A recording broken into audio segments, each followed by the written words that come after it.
இஸ்ரவேல் ஜனங்கள் அவர்கள் வருடத்துக்கு ஒரு முறை குடும்பமாக தன்னுடைய தகப்பன், தாய், கணவன், மனைவி, பிள்ளைகள் எல்லாரும் குடும்பமாக எருசலேமுக்கு போயிடுவாங்க. மற்றபடி உள்ள பண்டிகையிலே சில பண்டிகைகளுக்கு ஆண் மக்கள் மட்டும் எங்கே இருந்தாலும் அவர்கள் பாருங்கள் கர்த்தருடைய ஆலயத்திற்கு வந்து விடுவார்கள். இப்படியாக அவர்கள் ஆலயத்திலே வந்து ஆண்டவர் கடந்த நாட்களிலே மனிதனால் தங்களுக்கு செய்ய முடியாத காரியம், கர்த்தர் மட்டும் செய்த காரியத்தை தியானித்து பாடின ஒரு பாட்டை இந்த காலவெளியில் நாம் தியானிக்க இருக்கிறோம். மலையிலே ஏறும் பொழுது எங்களுக்கு ஒத்தாசை வரும் பர்வதத்துக்கு நேராக எங்கள் கண்களை ஏறெடுக்கிறோம் என்று சொல்லி என்ன செய்வார்கள்? பாடுவார்கள். பொதுவாக புனித யாத்திரை பண்ணுகிற எல்லாரும் ஒரு பாடலோ ஒரு ஜெபமோ இப்படி பண்ணி கொண்டு போவார்கள். இப்படித்தான் எருசலேமுக்கு புனித பயணமாய் வருடத்துக்கு ஒரு முறை இவர்கள் போகும் பொழுது இந்த பாடல்களை பாடிக்கொண்டே போவார்கள். ஹல்லேலூயா சொல்லுங்களேன்.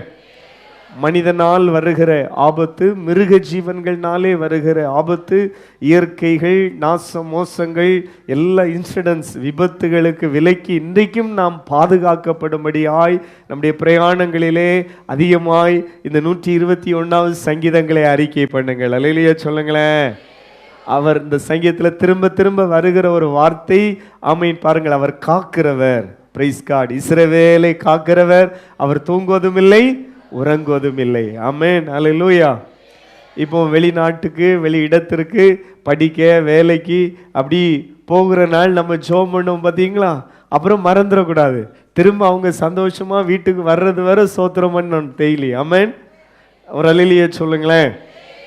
கர்த்தர் நல்லவர். இப்படியாக பாருங்கள், பிரயாணப்பட்டு அவர்கள் தேவனுடைய ஆலயத்திலே சென்றவுடன் தங்களுடைய வாழ்க்கையிலே மனிதனாலும் தங்களாலும் செய்ய முடியாத காரியத்தை தேவன் செய்தீர் என்று சொல்லி அதை தியானித்து பாடுகிற சங்கீதம் தான் இந்த சங்கீதம். அது எப்படி? அவர்கள் இஸ்ரவேலர்களே என்றாலே ரொம்ப பலசாலிகள், ஞானம் படைத்தவர்கள். இன்னைக்கு வேர்ல்டு லெவலில் டாப் நோபல் பரிசு அதை அதிகமாக பெற்றவர்களுடைய எண்ணிக்கை இஸ்ரவேலர்கள் தான். சின்ன நாடு தான், மக்கள் தொகையிலும் கொஞ்சம்தான். அவர்களுக்கு ஆண்டவர் அவ்வளவு ஞானத்தை கொடுத்திருக்கிறார். கண்டுபிடிப்பிலும் சரி, நம்ம பயன்படுத்துகிற நிறைய டெக்னாலஜிகள் இதிலும் பாருங்கள் அவர்கள் தான் முதல் வரிசையை பிடிக்கிறார்கள். எப்படி பாருங்கள், அப்படி மனித ஞானத்தையும் பாருங்கள் பலத்தையும் உடையவர்கள். அவங்க பலத்தினாலும் ஞானத்தினாலும் சாதிக்க முடியாத காரியத்தை பரலோகத்தில் இருக்கிற தேவன் அவர்களுக்கு சாதித்ததை நினைத்து தேவாலயத்திலே கர்த்தருக்கு ஸ்தோத்திரம் பண்றாங்க. அப்படி என்ன காரியம் நடந்தது? முதல் பாருங்கள், மனுஷர் நமக்கு விரோதமாய் எழும்பின பொழுது கர்த்தர் நமது பக்கத்தில் இராவிட்டால். அல்லேலூயா. மனுஷன் நம்முடைய வாழ்க்கையிலே நமக்கு விரோதமாக எழும்புகிறான். சங்கீதத்தில் வாசிக்கும் பொழுது மனுஷர்களை எங்கள் தலையின் மேல் ஏறி போக பண்ணினீர். சில மனிதர்கள் நம்மளை வார்த்தையினாலே அவர்கள் என்ன செய்வார்கள்? கல்லறிவார்கள். அல்லவிட்டால்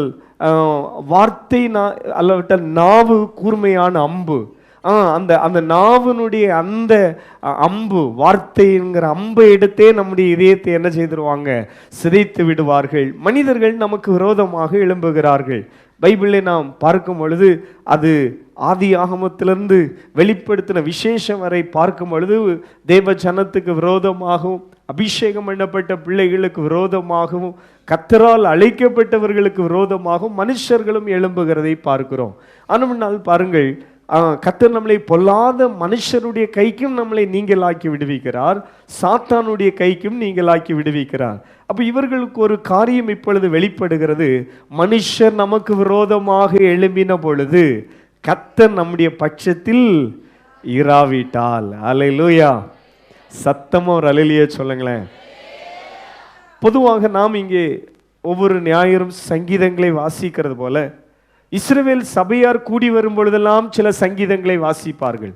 அதிலே ஒரு வார்த்தை என்னவென்று சொன்னால், 136 அடிக்கடி விட்டுற மாட்டாங்க. பெரிய ராஜாக்களை கைக்கு எங்களை நம்மை தப்புவித்தவரை துதியுங்கள், அவர் கிருபை. அதில் சில ராஜாக்களுடைய பெயர்கள் அங்கே குறிப்பிடப்பட்டிருக்கிறது. அவங்கெல்லாம் பெரும் படை, பெரும் சேனையை உடையவர்கள். அப்போ மனுஷர் நமக்கு விரோதமாக எழும்பும் பொழுது, அது நம்மிலும் பலவான்கள். இப்போ தாவீதையும் கோலியாத்தையும் கம்பேர் பண்ணி பார்ப்பீங்கன்னா, தாவீது ஒரு சின்னவன், அவன் ஆடுகளை மேய்க்கிறதுக்கு தான் அவன் லாய்க்கு. ஆடுகளை மேய்க்கிறதுக்கு அவன் கையில் என்னது இருக்கிறது? ஒரு கோல் இருக்கிறது, இன்னும் கவன் இருக்கிறது. அவன் அந்த கோலியாத்து பார்க்கும்போது கேட்குற, என்ன ஒரு நாயினியா நினைச்சா? ஏதோ நாயை அடிக்கிறது போல நீ என்ன செய்திருக்கிறாய், வந்திருக்கிறாய். கோலியாத்து வந்து பெரிய வீரன். அவனுடைய ஆயுதங்களை வைக்கிறதுக்கே பெரிய பலசாலிகள் அவன் கூட வருவாங்க. அப்படி பெரிய யுத்தத்தை நேர்த்தியாய் பயிற்சி பெற்ற மனிதன் அவன். ஒரு யுத்த வீரன், அவன் ஒரு பெரிய ராட்சசன், அவன் பெரிய பலசாலி. அப்போ பாருங்க, தாவீது தேவனுடைய சந்நிதியிலே ஆலயத்திலிருந்து இந்த தலைப்பில் பார்த்தீங்கன்னா இது ஆரோக்கான சங்கீதம் தான். ஆனாலும் ஸ்பெஷலாக அதில் ஒரு சைடு கட்டிங் போட்டிருக்கப்படுது, தாவீதின் சங்கீதம். அப்போ என்னால் முடியாது, கோலியாத்துக்கு முன்னால் தான் நின்று ஜெயித்ததை அவர் தேவாலயத்திலே போகும் பொழுது சொல்லுகிறார். ஆமீன். பாருங்கள், மனுஷர் எங்களுக்கு விரோதமாக எழும்பும் பொழுது, கோலியாத்து எழும்பும் பொழுது, அவனுடைய சகோதரர்களும் அப்படின் கோலியாத்துக்கு சகோதரர்களும் என்ன செய்தாங்கன்னா தாவீதை கொல்லணும் அப்படின்னு சொல்லி புசியாமல் குடியாமல் அவங்களும் இருக்கிறாங்க. இப்படி எங்கள் அண்ணனை ஒருத்தன் கொண்டு போட்டான், அவனை என்ன செய்யணும், கொல்லணும். தாவீது இந்த கோலியாத்தினுடைய சகோதரர்களும் சின்னவங்க கிடையாது, அவங்களும் ராட்சசர்கள், அவங்களும் பெரியவர்கள். அவங்க வந்து பாருங்கள், பெரிய பட்டயத்தை எல்லாம் கொண்டு தாவீது எப்படியாவது என்னைக்காவது ஒரு நாள் கொன்றலான்னு சொல்லி வகை தேடினார்கள். அதனால தான் இப்பொழுது தாவீது சொல்லுகிறார், இந்த கோலியாத்துக்கும் தாவீதுக்கும் காத்தூர்ல நடந்த அந்த சண்டையில அது என் பலத்தினால அல்ல நான் ஜெயித்தது. தாவீது தேவாலயத்தில் வந்து சொல்லுகிற காரியம், எனக்கு பலத்தினால அல்ல ஜெயித்தது. இந்த கால வேளையிலே நாமும் தேவனுடைய சந்நிதியிலே வந்திருக்கிறோம். பல நிலைகளிலே பல துறைகளிலே பணிபுரிகிறவங்க இருக்கிறீங்க, படிக்கிற பிள்ளைங்க இருக்கிறீங்க, பல நிலைகளில் டிராவல் பண்ணியிருக்கலாம். இந்த கடந்த நாட்களில் எல்லாம் நம்ம பலத்தினால நம்ம திறமையினால சாதிக்க முடியாத அநேக காரியத்தை கர்த்தர் நம்முடைய பட்சத்திலிருந்து சாதித்தார். எத்தனை பேர் கரங்களை தட்டி எஸ் லோர்ட் ஹல்லேலூயா, ஆமென், நீர்தான் எங்கள் பட்சத்தில் இருந்து மனுஷர் எங்களுக்கு விரோதமாக எழும்பும் பொழுது ஹல்லேலூயா, பிரைஸ் தி லார்ட், ஹல்லேலூயா, ஆமென், கர்த்தர் எங்களுடைய பட்சத்தில் இருந்து, ஆமென், ஹல்லேலூயா, கோலியாத்துகளை வீழ்த்து போட்டீர். ஆமென், கர்த்தர் நல்லவர். ஆமென். மனுஷன் என்ன தெரியுமா, கோலியாத்து என்ன தெரியுமா சொன்னா, உன்னை ஒரே வெட்டி நான் இந்த ஆகாயத்து பறவைகளுக்கு இந்த பட்சிகளுக்கெல்லாம் உன்னை எப்படி ஆக்க போறேன், அதுகளுக்கு ஃபுட்டா ஒன்று ஆக்க போறேன்னா. அதான் பாருங்கள், அவர் சொல்லுகிற கர்த்தர் தாமே. நேற்றைய தினத்திலே கழிந்த வாரத்தில் நம்ம சொன்னோம், இந்த சங்கீதங்களில் 53 தடவை கர்த்தர் கர்த்தர் என்று வருகிறதை பார்க்கிறோம். அப்போ இவங்க பிரயாணப்படும் பொழுது தேவாலயத்தில் முழுவதுமே கர்த்தரை சார்ந்திருந்தாங்க. நம்முடைய வாழ்க்கை கர்த்தரை சார்ந்திருக்கணும். எந்த வாலிப தம்பி தங்கச்சிங்க எல்லாம் ஃப்ரெண்ட்ஸை சார்ந்திருக்காம கர்த்தரை சார்ந்திருக்கிறீங்களோ நீங்கள் வாழ்க்கையெல்லாம் ஆசீர்வதிக்கப்படுவீங்க. ஆமென். உங்கள் தலையை ஆண்டவர் உயர்த்துவார். உங்கள் வீட்டுக்கு ஆசீர்வாதமாக இருப்பீங்க, சபைக்கு ஆசீர்வாதமாக இருப்பீங்க. இன்னைக்கு ஒரு பொல்லாத கலாச்சாரம், நிறைய பேர் வந்து ஃப்ரெண்ட்ஸை சார்ந்திருப்பாங்க. ஃப்ரெண்ட்ஸ் வந்து தேவனை விட்டும் தூரம் கொண்டு போயிடுவான், சர்ச்சை விட்டும் தூரம் கொண்டு போயிடுவான், உன் குடும்பத்தை விட்டும் பாசம் நேசம்லாம் தாண்டி எங்கேயோ தூரம் கொண்டு போயிடுவான். புதகுழிக்கு கொண்டு போயிடுவான். இந்த புதகுழியில் வந்து அகப்பட்டுனா ரெண்டாவது என்ன செய்யாது, தென்படாது. அதனால இந்த சங்கீதம் கர்த்தர் கர்த்தர் என்று சொல்லுகிறபடினால நம்ம பிள்ளைங்க எல்லாம் கர்த்தரை சார்ந்து வாழணும். கர்த்தர் உனக்கு பக்கத்தில் வச்சிருக்கணும். ஆமென். கையை உயர்த்தி ஒரு அல்லையே சொல்லுங்களேன். அதுவும் நம்முடைய பிள்ளைகள் எல்லாம் நீங்கள் ஆவிக்குரிய குடும்பத்திலே பிறந்து வளர்ந்த பிள்ளைங்க எல்லாம் சின்ன வயசுலேயே நிறைய வசனங்கள்லாம் அம்மா அப்பாலாம் உங்களை ஊட்டி வளர்த்தாங்க பார்த்தீங்களா? இதுக்கெல்லாம் ஒரு நாள் கணக்கு கொடுக்கணும். நீ அதை வந்து அந்த செவிட்டு விரியன் ஒரு ஒரு ஒரு ஒரு காரியத்தை ஆண்டவர் சொல்லியிருக்கிறார். அது என்ன செவிட்டு விரியன்? அது வந்து பாருங்க, எப்படி தான் அந்த பாம்பாட்டி வந்து வினோதமாக ஊதினாலும் அது வந்து ஒரு காதை வந்து என்ன செய்யணும்னா தன்னுடைய உடம்பை இப்படி கொடுத்து காதை அடைச்சிடும். காது கொடுத்தா தானே இந்த சவுண்டு கேட்டு நான் வெளியே வந்து நீ என்ன செய்வா, பிடிப்பா. இயேசு கிறிஸ்து சொன்ன உவமை, வேத வசனத்தை ஆண்டவராகி இயேசு கிறிஸ்து பேசும் பொழுது நிறைய யூதர்கள் அதிலும் பரிசியர்கள் இந்த சதிசியர்கள்லாம் இருந்து கேட்டுட்டு இருக்கிறாங்க. ஆண்டவர் அவங்களுக்கும் வசனம் பேசுறார். இந்த பரிசியர் சதிசியர் டீம் எப்படிப்பட்டன்னா அவங்களுக்கு வேலையே குற்றம் கண்டுபிடிக்கப்படுறது.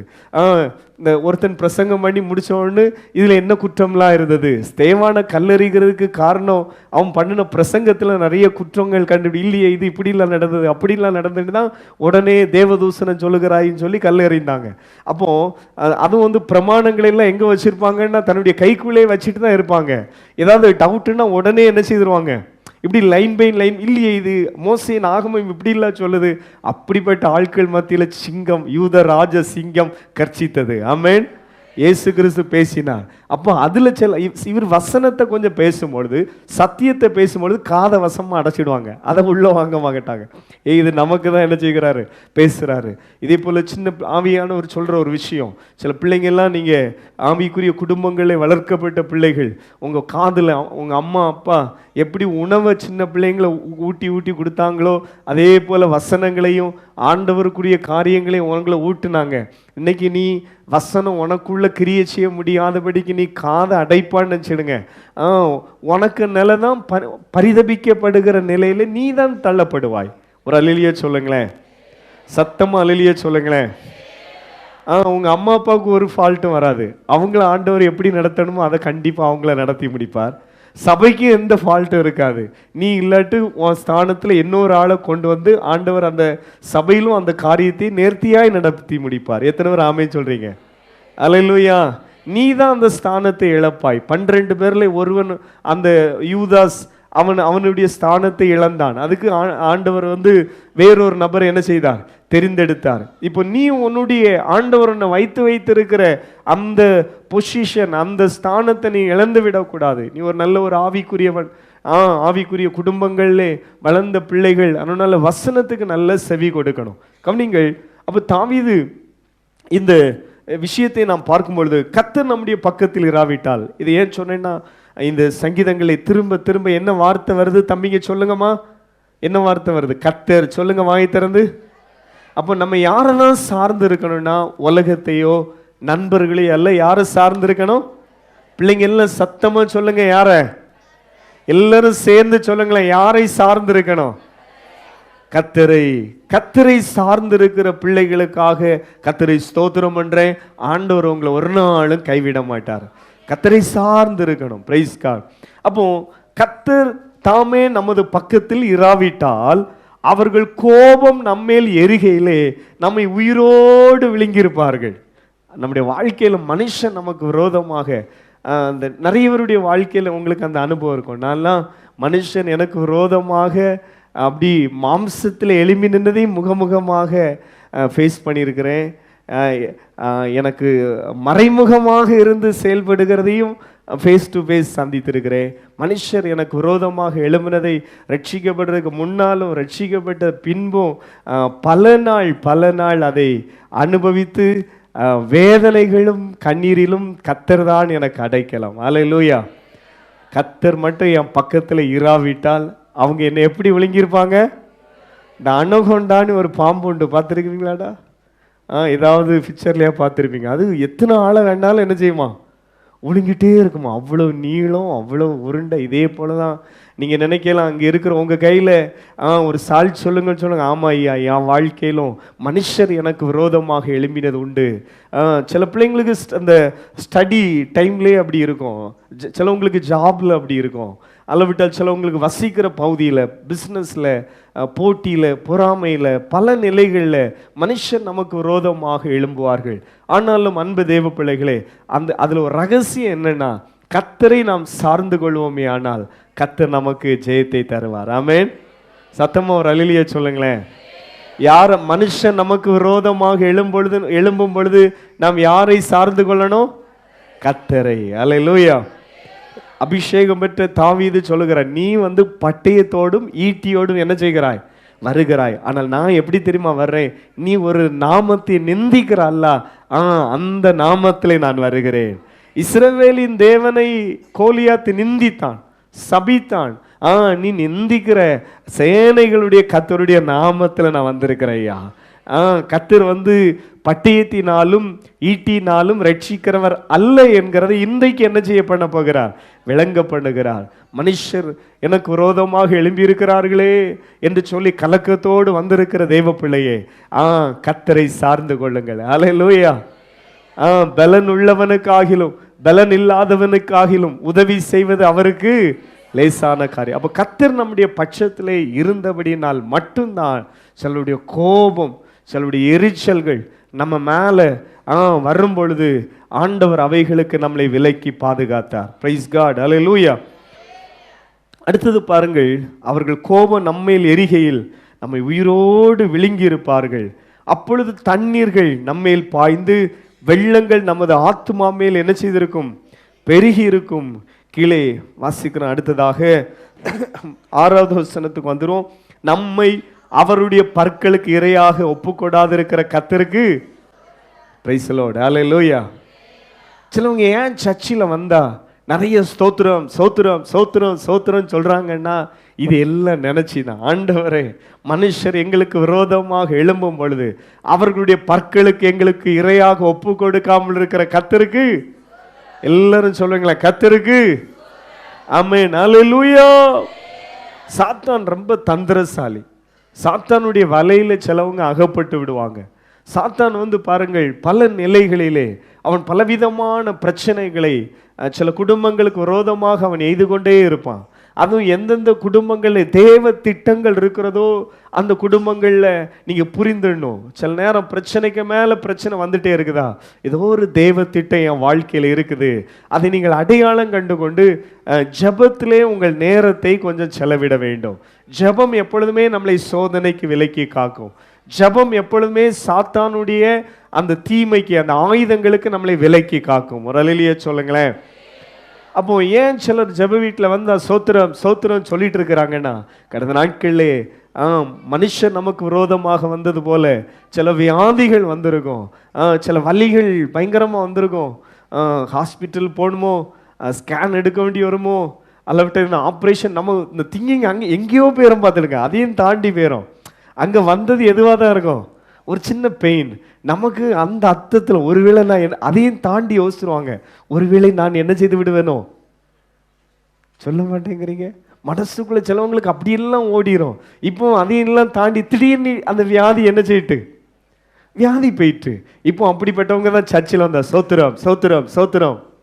அல்லேலூயா. சில ஹாஸ்பிட்டலுக்கு அப்படி ப்ரேயர் பண்ண போச்சுல அப்படி பார்க்கணும். அங்கே ரிசப்ஷன் இருக்கும், ரெண்டாவது நிறைய இந்த பெட்டெல்லாம் இருக்கும் பாருங்க, ரெடியா யார் எப்போ வருவா. ஸோ அது அவங்க டியூட்டி, அவங்க ப்ரொசீஜர். எமர்ஜென்சி வேணால் எப்போ வேணாலும் ஏதாவது இன்சிடென்ட்ஸ், ஒரு இயற்கை சீற்றம் அல்லாவிட்ட ஒரு விபத்து எப்போ வேணாலும் வரலாம். ஸோ அதனால அவங்க ரெடியாக இருப்பாங்க. அதனால் நீங்கள் ஒரு திங்கிங் இப்படி பார்த்துடுங்க, யார் எப்போ வருவான்ட்டு அங்கே என்னது எல்லாம் ரெடியாக இருக்குது. சொல்லுங்க எல்லாம். அப்போ அதுக்கெல்லாம் ஆண்டவர் நம்மளை ஒப்பு கொடுக்காமல் நம்மளை காத்துக்க 2 கைகளை உயர்த்தி ஸ்தோத்திரம் சொல்லுங்களேன். சோத்திரம் சோத்திரம் சோத்திரம் சோத்திரம் சோத்திரம். ஆமென். அங்கே வயது வரம்பு கிடையாது பார்த்துடுங்க. இந்த சும்மா அப்படி இந்த ஹாஸ்பிட்டல்லாம் அப்படி போய் பார்த்தீங்கன்னா எல்லா தரப்பு வயசு உள்ளவங்களும் இருப்பாங்க, சின்ன பிள்ளைங்களும் இருக்கும். இன்றைக்கி இருக்கிற சில வியாதியெல்லாம் பார்த்தா ரொம்ப கஷ்டமாக இருக்கும். அந்த கவுண்டு கம்மி, ஆளை பார்க்க நல்லா இருக்கும், பிளட் கவுண்ட் இல்லைங்கிறாங்க, அதோட நரம்பில் பிரச்சனை, எலும்பில் பிரச்சனை. இந்த ஹாஸ்பிட்டலில் ஒர்க் பண்ணுறவங்களுக்கெல்லாம் தெரியும் அவ்வளவு பிரச்சனை. அதனால சின்ன பிள்ளைங்களும் வந்து ஆண்டவரே சோத்திரம் சோத்திரம் சோத்திரம், சுகம் தந்தீரே, இந்த வாரம் முழுதும் பாதுகாத்தீரே அப்படின்னு ரொம்ப நன்றியாக இருக்கணும். அவர் நமக்கு வந்து எல்லாத்துக்கும் கேரண்டி வாரண்டியெல்லாம் உண்டு பார்த்துடுங்க. யாருக்கு மட்டும்தான் கேரண்டியும் வாரண்டியும் கிடையாது, மனுஷனுக்கு மட்டும்தான் கேரண்டியும் வாரண்டியும் கிடையாது. அப்போ ஆண்டவர் நமக்கு சரீர சுகத்தை தந்து பாதுகாத்தாரே, அதற்காக அவருடைய சமூகத்தில் வந்து நல்ல கர்த்தரை ஸ்தோத்திரம் பண்ணணும். ஆமென். கையை உயர்த்தி ஒரு அல்லேலூயா சொல்லுங்களேன். 6 நாளும் வேலைக்கு போக வைக்கிறது கர்த்தருடைய கிருபை. எத்தனை பேர் வந்து ஆசைப்படுறாங்க, ஆனால் முடியலை தெரியுமா? இந்த வாரம் 6 நாளும் வேலைக்கு போகணுன்னு ஆசைப்படுவாங்க, 3 நாள் அங்கே முடங்கிடும். ஒன்றே இங்கே பிரச்சனையாக இருக்கும், இல்லாட்டு அங்கே பிரச்சனையாக இருக்கும், இல்லாட்டு இன்னைக்கு என்ன செய்யணும் டியூட்டிக்கு வராண்டாமாங்க. ஒரு வருடம் ஆரம்பிக்கும் பொழுதே சிலவங்க எல்லாம் பிளான் பண்ணுவாங்க, அந்த மாத சம்பளங்கள் வாங்குறவங்க இந்த மாதம் 12 மாதம் ஒழுங்காக என்ன செய்யணும், வேலைக்கு போயிடணும். ஆனால் முடியாது, ஏதோ ஒரு சூழ்நிலை. அப்போ கிருபையினால தான் நம்ம பாருங்கள், சரீர சுகத்தை நாம் பெற்று நம்ம படிக்கிறோம் அல்லாட்ட ஒர்க் பண்ணுறோம் அப்படின்னா இது நம்மளால் உண்டானதல்ல, இது தேவனால். அல்லேலூயா. அதனால்தான் பாருங்கள், அவர்களுடைய பற்களுக்கு அந்த வார்த்தையை பாருங்க சேர்ந்து நம்மை சேர்ந்து சொல்லுவோமா, நம்மை அவர்களுடைய பற்களுக்கு இரையாக ஒப்பு கொடாதிருக்கிற கர்த்தருக்கு. எல்லாரும் சொல்லுங்க, கர்த்தருக்கு. சத்தமா கர்த்தருக்கு. ஆமென். ஜெப வீட்டில் ஒரு ஆராதனை முடிஞ்சு போச்சுல, ஒரு 100 அல்லேலியாவாவது சொல்லிடணும், ஒரு 200 ஸ்தோத்திரமாவது சொல்லிடணும். குறைஞ்சது அதை விட அதிகமாக சொல்லிட்டீங்கன்னா இன்னும் அதிகமாக ஆசீர்வாதம். நிறைய ஸ்தோத்திரத்தினால என்னது பெருகுமா, கிருபை பெருகுது. அப்போ ஸ்தோத்திரம் அப்படி வசனங்களை கேட்கும் பொழுது ஸ்தோத்திரம் பண்ணி கொண்டிருக்கிற பிள்ளைகளுக்கு கர்த்தரை ஸ்தோத்திரம் பண்ணுகிறேன். கவனிங்கள், அடுத்ததாக சாத்தான் ஏன் அந்த அவர்களுடைய அந்த பற்கள்னு வருது பார்த்தீங்களா, அவன் கர்ச்சிக்கிற சிங்கத்தை போல யாரை விழுங்கலாம் என்று சொல்லி சாத்தான் என்ன செய்வான், வகை தேடுவான். ஒவ்வொரு தெருவா வருவான், ஒவ்வொரு ஊரா வருவான். அவன் குறிப்பாக அவர் அந்த தெரிந்து கொள்ளப்பட்டவர்கள், அவருடைய பிள்ளைகள் மற்றதெல்லாம் கண்டுக்க மாட்டான். அவங்க எல்லாம் ஆல்ரெடி யாருக்கு லிஸ்ட்ல தான் இருப்பாங்க. இதெல்லாம் நம்ம லிஸ்ட்ல தான் இருக்கிறாங்க. இவன் நம்மளை சேவிக்க மாட்டேங்கிறானே, இவன் கத்தருங்கிறானே, விட்டா பரலோகத்துக்கு போயிடுவானோ, விட்டா ஆசீர்வதிக்கப்பட்டுருவானோ. அவன் பாருங்கள், கர்ச்சிக்கிற சிங்கத்தை போல எவனை விழுங்கலாம் என்று சொல்லி அவன் என்ன செய்து கொண்டிருக்கிறான், வகை தேடி கொண்டிருக்கான். அப்போ நம்முடைய சில ஜெபம், சில ஆராதனை நம்மை குறித்த அவனுடைய திட்டங்களை, அவனுடைய தந்திரங்களை உடைக்கிறது. Praise the Lord. அல்லேலூயா. அப்ப கவனியுங்கள், அவனுடைய பற்களுக்கு இரையாக ஒப்பு கொடாமல் இருக்கிற கர்த்தருக்கு ஸ்தோத்திரம். அங்கே அடுத்தது ஒரு பறவைக்கு ஒப்பிட்டு சொல்லப்படுறேன் பாருங்க. ஒரு பறவை இந்த வேடனுடைய கண்ணிக்கு ரிலீஃப் ஆகுறன்னா பரலோகத்தில் இருக்கிற தேவன் இடைப்பட்டா மட்டும்தான் வலைக்கு நீங்களாக்க முடியும். இப்போ மீன் அல்லது அந்த பறவைகள்லாம் பயங்கரமான பிளான் பண்ணி வலை வச்சு பிடிப்பாங்க, கண்ணி வச்சு பிடிப்பாங்க. அதுகளால அதுலேருந்து என்ன செய்ய முடியாது, ரிலீஃப் ஆக முடியாது. ஒருவருடைய கரம் அதுக்கு மேலே இறங்கினால் மட்டும்தான் அந்த வலைக்கு அது என்ன செய்ய முடியும், நீங்கள் ஆக்க முடியும். அப்போ பாருங்கள், மனுஷனால் முடியாத ஒரு காரியம் வலைனாலே மறைமுகமாக நமக்கு தெரியாம வைக்கிற தான் ஆப்பு, அப்படிதானே? இப்போ உள்ள ஸ்லாங்கில், இப்போ உள்ள பாய்ஸுக்கு சொன்னா வசமா மற்றவன் என்ன வச்சுட்டான், நமக்கு ஆப்பு வச்சுட்டாண்டே அப்படிம்பாங்க. இப்போ உள்ள ஸ்லாங்கில் சொன்னா. அப்போ நமக்கு வைக்கிற வலை, நமக்கு வைக்கிற அந்த கண்ணியை அங்கே வேதத்திலே 7வது வசனத்தில் நாம் வாசிக்கிறோம், வேடனுடைய கண்ணிக்கு தப்பின குருவியை போல நம்முடைய ஆத்மா தப்பிட்டு கண்ணி தெரித்தது நாம். Praise the Lord. அல்லேலூயா. ஆமென். பாருங்கள், அங்கு நம்மை பாருங்கள், கர்த்தருக்கு ஸ்தோத்திரம்னு சொல்லி அவங்க அடுத்தது தேவாலயத்தில் சொல்ற காரணம் என்ன தெரியுமா, சவுல் எத்தனையோ முறை தாவீதை அப்படி கொலை செய்ய வகை தேடினான், ஈட்டி எடுத்து சுவரோடு சேர்த்து குத்த முயற்சி பண்ணினான். ஆனால் ஜஸ்ட் மிஸ், ஒரு நூல் இலையில் இவன் என்ன செய்தான், தப்பித்து கொண்டான். இப்படித்தான் பாருங்கள், பல முறை சாத்தான் பல வலைகளை நமக்கு விரோதமாக, குடும்பங்களுக்கு விரோதமாய், பிள்ளைகளுக்கு விரோதமாய் பல நிலைகளிலே வலைகளை விரித்த பொழுது அவைகளை அந்த வலையை தெரிக்க பண்ணினது. சில வேளையில் அந்த அந்த வலை தெரிக்கல, அது கட்டாகல நினைச்சிடுங்க, கழுத்து ஒருவேளை என்ன செய்யிருக்கும், இறுவி இருக்கும். அங்க வசனத்தில் நாம் இப்படியாக வாசிக்கிறோம், அந்த வேடனுடைய கண்ணிக்கும் தப்பின குருவியை போல நம்முடைய ஆத்மா தப்பிற்று, கண்ணி தெரித்தது நாம் என்ன செய்தோம், சேர்ந்து சொல்லுமா, நாம் தப்பினோம். நம்முடைய சகாயம் வானத்தையும் பூமியும் உண்டாக்கின கர்த்தருடைய நாமத்தில் இருக்கிறது. Price the Lord. மீண்டும் அங்க அவர் சொல்லுகிற, எங்களுடைய சகாயம் வானத்தையும் பூமி உண்டாக்கின கர்த்தருடைய நாமத்தில் இருக்கிறது. இந்த எருசலேமுக்கு இப்படி பாருங்கள், இவங்க போவாங்கல்லாம். இந்த அனுபவம் பைபிளில் நிறைய இருக்கு பாருங்க. நாம் வாசிக்கும் பொழுது 1 சாமுவேலுடைய புஸ்தகம் 1வது அதிகாரம் 3வது வசனத்தை வாசிங்கள். போதும் பாருங்கள், இங்கு எல்கானா அப்படிங்கிற ஒரு குடும்பத்தை நம்ம பார்க்கிறோம். நாம் இங்கே தியானிக்கிறபடி இந்த பண்டிகை நாட்களே யூதர்கள் இஸ்ரவேலர்கள் எங்கு இருந்தாலும் அவர்கள் கர்த்தருடைய சந்நிதியிலே வருகிறது போல சாலமோன் தேவனுடைய ஆலயத்தை கட்டும் வரை கர்த்தருடைய அந்த கூடாரம், இஸ்ரவேல் ஜனங்கள் எகிப்திலிருந்து வரும் பொழுது ஒரு கூடாரம் இருந்து பார்த்தீங்களா, ஆசரிப்பு கூடாரம், இந்த கர்த்தருடைய பெட்டி, இந்த விளக்கு, பாருங்கள், இந்த சமூக தப்போ மேசை, ஆசரிப்பு கூடாரத்தில் இருந்த எல்லாமும் பலிபீடமும் எங்கே இருந்தது என்று சொன்னால் இந்த சீலோவில தான் இருந்தது. அங்குதான் ஏலி என்கிற ஒரு ஆசாரியன் இருந்தார். தேவனுடைய ஆலயத்தை சாலமோன் கட்டும் வரை இந்த கூடாரம் இங்கே தான் இருந்தது, தேவனுடைய வாசஸ்தலம் இங்கே தான் இருந்தது. ஆனபடினாலே இந்த ஜனங்கள் தேவனுடைய ஆலயம் கட்டும் வரை அவர்கள் எருசலேமில் இருக்கிற தேவனுடைய ஆலயத்துக்கு வராமல் எங்கே வருவாங்க, சீலோவிலே வருவாங்க. அங்கே வந்து அவங்க கூடியிருப்பாங்க. குறைந்தது நல்ல ஒரு பக்தியுள்ள நார்மலான யூத குடும்பம் 7 நாள் தங்கியிருப்பாங்களாம். எத்தனை நாள் தங்கியிருப்பாங்க? 7 நாள். அப்புறம் முடிச்சுட்டு ஊருக்கு வந்துடுவாங்க. இன்னும் கொஞ்சம் செழிப்பாக இருக்கிறவங்க, இன்னும் கொஞ்சம் பக்தியாக இருக்கிறவங்கெல்லாம் கூட கொஞ்ச நாள் கூட தங்கியிருப்பாங்களாம். ஆனால் கண்டிப்பாக 7 நாள் அங்கே இருக்கணும். ஏன்னா அந்த பஸ்கா பண்டிகை ஆசரிக்கிறது நீங்கள் நம்ம பைபிளில் இந்த ஒரு கண்ணோட்டத்தில் வாசித்தீங்கன்னா, முதல் நாள் பஸ்கா பண்டிகையினுடைய அந்த வாரத்தினுடைய முதல் நாள், 2வது நாள், 3வது நாள், இப்படியெல்லாம் சில இடத்துல வருகிறது. 7 நாள் அங்கே இருப்பாங்க. அப்போ இந்த எல்கானாவுக்கு வந்து பாருங்கள், அவனுடைய மனைவி யாருன்னா அன்னாள். அங்கே நான் வேதத்தில் வாசிக்கிறோம் 2 பேர் அவனுடைய மனைவிகள் இருந்தாங்க. ஆனால் ஒரு ஆளுக்கு வந்து பிள்ளைகள் இருந்தது, ஒரு ஆளுக்கு என்னது இல்லை, பிள்ளை இல்லை.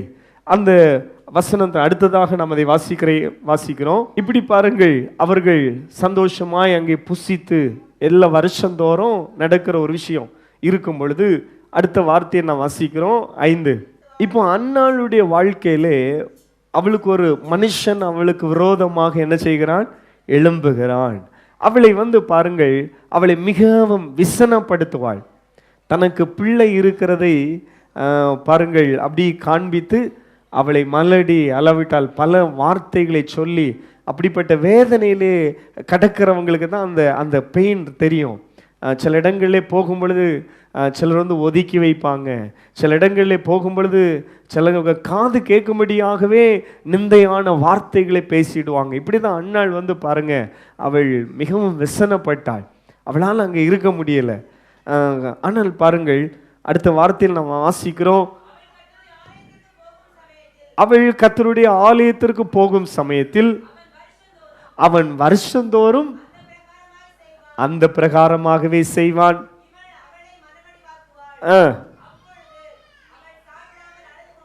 இது 1-2 நாள் இல்லை, எந்த வருஷம். அப்ப இவ எருசலேமுக்கு போகணுன்னே அன்னாளுக்கு எதுவா இருந்தோம், ஏன்டா என்ன செய்யணும் போனோம் அங்க. இவளுக்கு மைண்டு செட்டப்பே இப்படி மாறி, நம்ம அங்க போனோம். அவள் நம்மளை பெண்ணினால் என்ன செய்வாள், நம்மளை வந்து வேதனைப்படுத்துவாள். இவ வந்து அப்போ போனோடனே இவளுடைய பார்வை ஃபுல்லாக யாரை தான் பார்த்துட்டு இருப்பான்னு நினைக்கிறேன். யாரு எப்போ வாயை திறப்பா, எப்போ நமக்கு 2 சாபமான வார்த்தையை சொல்லுவாள், நம்ம எப்போ அழலாம், நம்ம எப்பொழுதும் சாப்பிடாமல் இருக்கலாம். இப்படியே தான் சிலவங்க ஃபுல்லாக பிரச்சனையே தான் பார்த்துட்டு இருப்பாங்க, பிரச்சனைக்குரிய ஆளையே தான் பார்த்துட்டு இருப்பாங்க. இன்னைக்கு அந்த சண்டை போட தொடங்கியாச்சா, அளவிட்ட கெட்ட வார்த்தை பேச தொடங்கியாச்சா. இப்போ இந்த அன்னாள் வந்து பாருங்க, அப்படி நான் நினைக்கிறேன் அவங்க வருஷந்தோறும் போச்சிலே நினச்சிட்டு இருப்பான்னு நினைக்கிறேன். இந்த ட்ரிப்பும் நம்ம சாப்பிட மாட்டோம். அங்கே பொதுவாக இந்த மாதிரி அவுட்டிங்னாலே நல்லா என்ன செய்யலாம், சாப்பிடலாம், சந்தோஷமாக இருக்கலாம், ஆலயத்துக்கு போகலாம். அங்கே ஒரு கூட்ட ஜனங்கள் ஆராதனை பாடல் மகிழ்ச்சியோடு இருக்கிறாங்க. ஆனால் அண்ணாளுக்கு கண்டிஷன் என்ன தெரியுமா, அந்த அந்த உள்ள மட்டும் வேதனை, துக்கம், கண்ணீர் அப்படியே இந்த அடக்கி வச்சுட்டே இருந்து அது நல்ல ப்ரெஷர் ஆகிட்டே இருக்குன்னு நினைக்கிறேன். இந்த குக்கர் இருக்குது பார்த்தீங்களா, அது ப்ரெஷரில் தான் பயங்கரமாக என்னது அடிக்கிறது, விசில் அடி. வேணா அங்கே அதுக்கு வந்து இந்த ஏர் போகிறதுக்கு அந்த ஒரு இடமும் கிடையாது, வெடிச்சிட்டு தீந்து அப்படிதானே. அது இதே போல தான் இந்த அன்னாளுடைய இருதயமும் இப்படி பொங்கி பொங்கி பொங்கி இருக்குது. யாரை பார்த்துட்டே இருக்கா, யாரை பார்த்து எப்பவும் அவளுக்கு கண்ணு யாருக்கு மேலே இருக்கும், எப்போ பேச தொடங்கும். அப்புறம் இங்கே திரும்பி இருந்தாலும் காது எங்கே தான் இருக்கும், அங்கே தான் இருக்கும். இந்த நிறைய அன்னாட்கள் என்னைக்கு இதை விட்டு எழும்புகிறாங்களோ அன்னைக்கு விமோசனம். எதை விட்டு தெரியுமா, யாரை பார்க்கறத விட்டு பெண்ணினால பார்க்கறத விட்டுட்டு அவன் என்ன பேசுறாங்கிறத இப்படி சில ஆட்களுக்கு முன்னும் பின்னும் காது இருக்கும் பார்த்துடுங்க. பக்கத்து வீட்டுக்கு யாராவது வந்தாங்கன்னு நினச்சிடுங்க, இங்கே ஃபேனை வர ஆஃப் பண்ணிடுவாங்க. எதுக்கு? அப்பதான் அங்கே பேசுறதுங்க கேட்கும். ஆசீர்வாதத்திற்கு வழியே இல்லை. நீ என்னைக்கு உன் காதை அடைக்கிறியோ, என்னைக்கு உன் கண்ணை வந்து பரத்துக்கு நேராக ஏறெடுக்கிறியோ, அன்னைக்கு தான் விமோசனம்.